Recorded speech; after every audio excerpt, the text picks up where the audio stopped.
عليكم ورحمة الله وبركاته. النهاردة هنتكلم عن الثعبان في المنام. طبعا كل واحد فينا بيختلف تبع الحالة الاجتماعية بتاعته، إذا كانت متزوجة أو عزباء أو حامل أو مطلقة.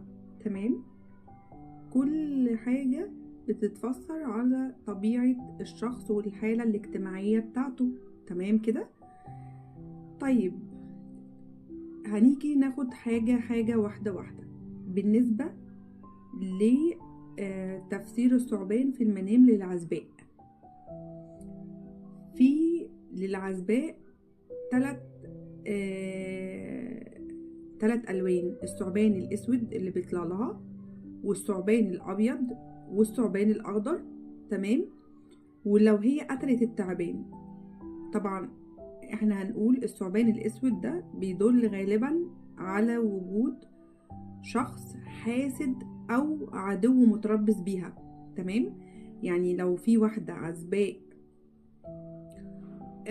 مثلا حلمت بثعبان أسود، فهو غالبا بيكون عدو أو حاسد متربص بيها، أو بيبقى طبعا حالتها أو مشاعرها السلبية. يعني هي ممكن يكون عندها مشاعر سلبية أو حالة سلبية أو طاقة سلبية. تمام، مثل الخوف والقلق. لو عندها خوف من شيء، عندها قلق من شيء. تمام، فده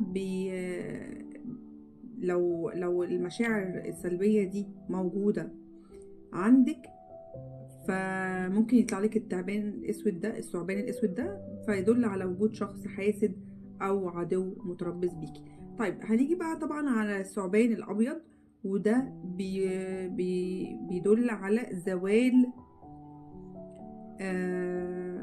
الهموم أو بداية مرحلة جديدة في حياتها، خصوصا إن لم يكن لها مؤذيا. يعني انت لو ما عندكيش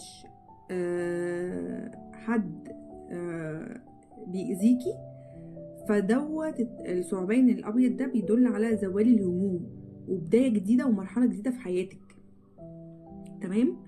الثعبان الأخضر بقى، الثعبان الأخضر دايما وأحيانا بيرمز إلى شخص يسعى للتقرب منك بنية غير صافية. يعني ممكن شخص يكون بيتقرب منك، تمام، بنية غير صافية، وهو نيته كويسة قدامك، لكن هو من ورا منك بنية